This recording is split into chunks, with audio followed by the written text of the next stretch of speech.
What's up, y'all? Today we are talking about how God helped me after backsliding into sexual sin. I'm going to talk about my story today again, because, if y'all watch me, I done talked about, when I started to abstain from sex and how I felt and all of that. So I'm going to break it down again, and I want to explain a little bit more in detail of how God helped me after, because I know it's a lot of us that, may still be struggling in this area when it comes to having sex or sexual activities or whatever it is that you may be struggling with. And I know a lot of times you feel bad and you're afraid to go to God. Like, you don't even want to go to God. You don't want the feeling from it. You don't want the conviction. You don't want to feel condemned, even though God does not condemn us. But those of us who cannot handle it will feel condemned. And I know we just struggle in this area. I know people talk about it. Let's just say you're a Christian and people talk about it around you. It makes you feel bad.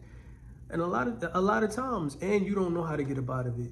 Well, I want to talk about how Rudy Anthony, started to abstain, and then I fell, and then I kept falling, and then I kept falling and kept falling and kept falling, and having sex again and again and again, for real.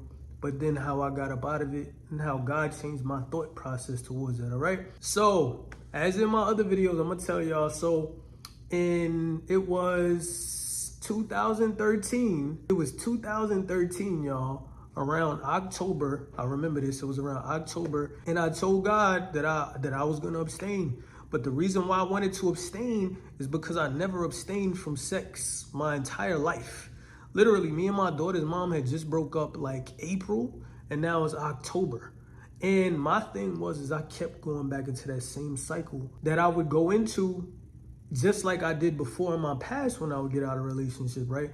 Immediately just going towards women and having sex, y'all. That's what it is. It's just real. That's exactly how I was. When I would break up with a girl or get out of a relationship, I immediately have all these other girls that I'm having sex with. That's the truth. Y'all know I'm going to keep it real on here, so don't be judging me. Y'all know I'm going to keep it real on here no matter how nobody feel, because I know other people going through this, right? So when me and my daughter's mom broke up in 2013, I noticed I was going into that same cycle again, and I ain't like it. But at this time in 2013, I was getting closer to God, right? So a couple years before that, I had started to get closer to God as well. But in 2013, I was getting even more closer to God. I was in my Bible even more in this year. But in the few years before that, I had started to challenge myself to do things that was different. But I noticed when we broke up that I immediately started to do the exact same thing that I did before. And I'm like, well, I'm challenging myself in other areas. Let me challenge myself in this. Plus, I'm getting closer to God, so I know this is what he wants me to do. So in 2013, October, I said, I'm not having sex.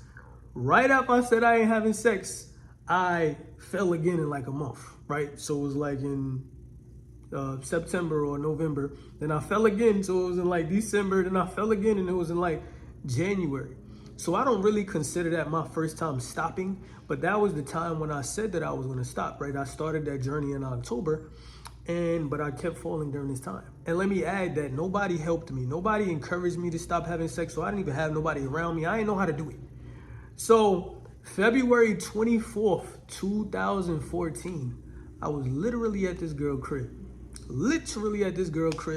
I had been having sex with her even before this day. On different days, went to the crib. She wanted to do the thing. We started to do the thing, but this was different though. This day, I had strong conviction. I had real strong conviction, y'all. And I was like, yo, I don't want to do this, man. I done said it to God. I'm reading my Bible. I'm trying to become a different person, a better person. Why is this so hard? And while I was there, y'all, we are actually starting the act of sex, but I'm having so much strong conviction, y'all. I'm having my conviction is so strong, y'all. I was like, yo, I gotta stop. So while it's happening, I'm like, yo, I gotta stop. And when I tell y'all this is the truth.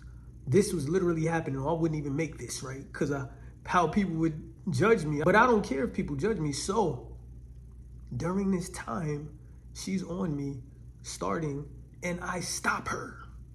Literally, I stopped. My conviction was so strong, I stopped her. I said, yo, I gotta stop. She was like, what's wrong? I said, yo, I gotta stop. I can't do this. I gotta go. She got mad, but I left. That's how this started. That's why I remember the day. I even got it in my phone. But that was the first day that I stopped, y'all, which was on February 24th, 2014, y'all. And that was the first time I stopped. And when I tell y'all I stopped, like I didn't have sex again. Like I didn't have sex. I didn't keep struggling in between that time, right? Like I was literally no sex. And what I did was I didn't want to be around no women. I didn't even want to go to Bible studies with women at the moment. I didn't want to go places with my friends where women were. Like I was trying to stop everything. I didn't want to watch movies with sex in it. I was trying to stop listening to music, all of that stuff during this time, y'all. So that was the day when I started to stop having sex. When I first started this abstinence journey, and I went hard. I even got into a relationship, y'all. And when I got into a relationship during that time in 2014, around the end of the year, in 2014, it was a struggle because again, that's when I first started. It was a struggle. So we was touchy-feely, all of this stuff. We never had sexual intercourse, but we would touch and do all of this stuff. So y'all see, I was still struggling, but we never had sexual intercourse, y'all. So when I was going through that situation, we broke up. Still didn't have sexual intercourse, whatever. I was good. Boom, boom, boom. Broke up 2015. Boom, boom, boom. I felt good. You know, even though I was struggling, I still was like, oh, I didn't fall. Boom, boom, boom. So when the next year came, 2016, June, I hadn't been with no girl since we broke up. 2016 come, June, I fell. End up having sexual intercourse with a girl, June 2016. And I felt bad because you know what happened? I'm gonna tell y'all what happened. What happened was I was actually trying to help this girl, right? Because I known her. I was trying to help her with something and she had a hard time going on. Shorty come to the crib and I'm like, I actually noticed how she was being on the phone before she even got there. And I remember I told her in the text, I hope you know we not having sex. She gets to the house and we talking. Next thing you know, she's like being very aggressive towards me. That's why I fell. So in my mind, I wasn't going to do anything. But again, I had just started this thing, so I didn't know all the boundaries and perimeters to put up. And I know some of y'all might feel that way. But I fell. And this girl was beautiful. Like, she's beautiful, right? So I fell. I shouldn't have never put myself in that situation, but it happened. Fell June 2016. Again, I started February 24th, 2014. I started the journey October 2013, but I literally stopped February 24th, 2014. I fell June 2017. Yes, I know the dates. And then, y'all, I kept falling. I'm going to keep it real with y'all. I'm definitely keeping it real with y'all. God is my witness. I kept falling, and I kept falling, and I kept falling. And this is with different women, y'all. Just being real. Because I know we go through this. This is why I'm telling y'all this and I'm keeping it real, because I am not the only person. There are other people watching this that is struggling with this. I don't just speak to the Christians that's strong. I speak to those who struggle and that's weak. This is my testimony. This is to bless y'all and help y'all out of how y'all might be feeling when it comes to shame and guilt and condemnation. I literally kept falling with different women. Now, that was 2016. I did not stop until December 2017. But during that time, at the end of it, I started talking to this one girl. So she was like the only girl. Yeah, I think she was like the only girl that I had sex with. But she started to like me. And you know what I noticed? I noticed that I wasn't even really liking her. Yeah, she was a good girl. She had a good spirit. She had a good heart and everything. She was beautiful. But all I wanted was her body, y'all. I could realize that. I realized that. Like, dang, I don't even want to. I just like her body, right? And obviously, I felt convicted about that. That made me feel even worse, because it's like, wow, God is revealing this to me as I do the bad things that I'm doing. And that's what made me want to get out of it even more. Like, I felt bad, like, dang, all I want is her body. That's when I started to pay attention to why. And I started to realize it was from somewhere else. It's kind of like it was a soothing thing. It was like me using it to soothe myself, to make myself feel better. And I know a lot of us do that, but I recognized it at that time. I don't think I really closely paid that much attention to it before, but I recognized it at that time, y'all. So now I'm feeling very convicted. I'm telling her we gotta stop. She getting mad at me. She even telling me she wanna be with me. I'm like, no, I can't, because if I'm with this girl, then I'm gonna keep doing this. I gotta stop. It was killing me, y'all. I don't think y'all understand what I was going through at this time. Like, I was feeling so bad, and I just wanted to stop so bad. And finally, I ended up stopping. Now, hold on. I ended up stopping December 2017. Thank you, God. But now I want to talk about how I was literally talking about God, y'all, before that. And I was talking about God even during that. But I had started to not do it as much. Like, I started to feel real bad and stuff when I was posting, y'all. But look, after I finally stopped, I was feeling even worse, because I still got that fire inside of me to talk about God, right? And even talk about my issues and my situations and what I went through, like I'm talking about now. But not specifically to sexual sin, not specifically to this, because I didn't know how to feel about it. I felt bad. I felt terrible. I was condemning myself, y'all. I was like, who's going to listen to me now? Some people might feel like that. Who's going to want to be with me? Nobody that's a true Christian is going to want to be with me. How can I say that I want this and I'm not living like that? That's how I was feeling. Like, how can I say that I want to talk about God so bad? I really do. Who going to listen to me? Who going to respect me?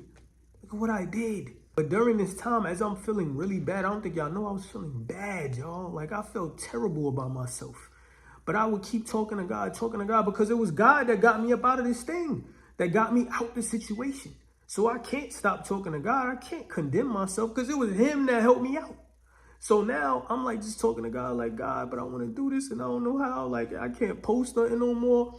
I can't say nothing else about God because I done did this. And all these girls that knew I was talking about God.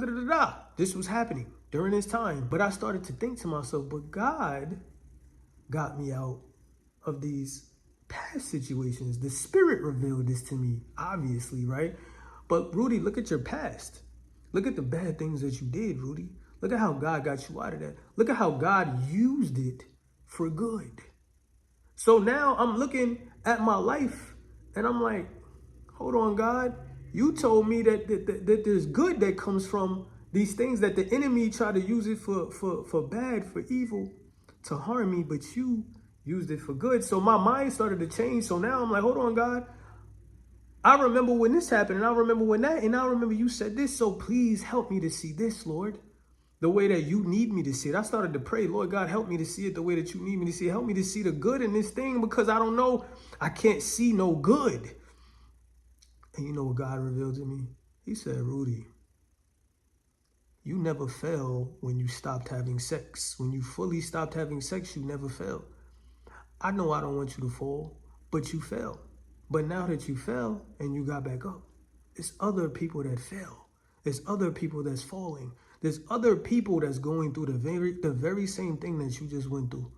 Now you could tell them. Now you can help them, as long as you reveal it to them. I don't think y'all understand how God helped me out. How he helped me out of that. How he helped me even after when I fell into sexual sin, when I backslid. And I'm telling y'all, I kept backsliding, right? It was bad. But at the same time, I got out. That was 2017, y'all. It's 2024. You understand? I haven't had sexual intercourse with not one girl, bro. You understand? Now I have felt weak, right? Because after that, I still had, you know what I'm saying? I still had to get strengthened. But I'm Gucci. I'm good money now. You feel me? That's a whole testimony. That's a part of my testimony. It was a lot that I learned. That was years. It's a whole journey. I tell people, this is an abstaining journey. If you fall, get back up. The Bible says a righteous man falls 7 times, but he gets back up, right? We don't live in it. We don't live in our sin. But sometimes we might fall in our sin because we may get weak, right? But we don't live in it. The Bible tells us not to live in our sin, but God knows that it's going to be a struggle. So if we happen to get back up out of it so that we can live with God and walk with God. Now, I hope this helps somebody, y'all, because I know it's a lot of us out there struggling in this sexual sin. And I know that the enemy wants you to feel terrible about yourself, but I want you to know that, look, God can get you out of it. You need people around you as well, because now I can tell you certain things that I do now to keep me strong. I keep myself out of certain places. I don't go certain places. I ain't at no club. I'm not at specific festivals, concerts. I'm not going to Miami. I'm not going to, and y'all might think it's extreme, but guess what? I ain't having sex with nobody. But guess what? I ain't got no girls enticing me though. So I'm good. I'm not listening to certain music. I'm not watching certain movies. When I get into a relationship, I'm not watching certain movies. We not doing all this touchy, feely. You get what I'm saying? I'm putting boundaries and perimeters around this thing, man. We putting God first. You understand? I got friends that do this. I make videos about it. I watch videos about it. I read books about it. I go to friends about it. I got a community around me that helps me in this area. I got people that are ministers and pastors around me. I got other leaders that's doing this, other people that's friends that truly follow God, that's walking his walk too. I got people around me. When I started, I didn't have that many people around me trying to help. And some of the people after I started was only saying that they not having sex and that's it. They wasn't trying to help or nothing. No, I want somebody to help me and I want to help others. So I'm making this video in hopes that it helps someone else. Look, y'all, we are human and some of us fall. I'm not going to make these videos and be a Christian and act like you ain't supposed to fall and throw the Bible at you and condemn you. I'm not doing that. I'm going to talk as if God doesn't want us to. How can we create the strength around us? And if we fall, how can we get back up? And if my life plays a part in helping you get back up because of what I did and how God got me back up, then guess what? I'm going to use that because that's what God said do. Let me help you realize that I was human and I fell and I did all of this so that it can help you back up. Let me help you know that I felt what you felt. Let me help you know that God still is here for you, man. Let me help you understand how in the Bible, after Adam and Eve sinned, God came looking for them. After they ate that fruit, God came looking for them. So that shows us that even after we sinned, God still wants us. He came looking for them. He said, Adam, where are you? Then he said, Eve, what have you done? He didn't leave after they sinned. It was after they blamed and did not want to recognize what they had done that he removed himself. But after they sinned, he came to them. He was trying to help them, save them, and get them back. They didn't want to listen. They didn't want to take accountability for what they did. They didn't want to see it. They wanted to put the blame on someone else. You can't be blind and deaf around God. You have to recognize what you did in front of God. You got to take your sandals off in front of on holy ground in front of the Lord. You can't walk in front of him with that on you and act like it ain't nothing. You can't disrespect God like that. When you go to God, you got to remove it. And he got to see. You got to humble yourself. But God loves you though. He knew you fell because of that. He knew that happened. He wants to save you, pull it out of you, comfort you, and let you know that he still loves you and let you know that you don't have to do that again. Didn't he say that to the lady that they tried to stone? He said, sin no more. Did any one of them cast a stone on her? No. Then he said, sin no more. He knew she sinned, but he loved her. He was the one without sin. He was the one without sin that could have threw the stone, but he chose not to throw the stone. He chose to love, forgive, have mercy and grace on this young lady. And then he said, sin no more. I showed you mercy and grace. Now that should have you strengthened and to walk righteously as long as you listen, because he says sin no more.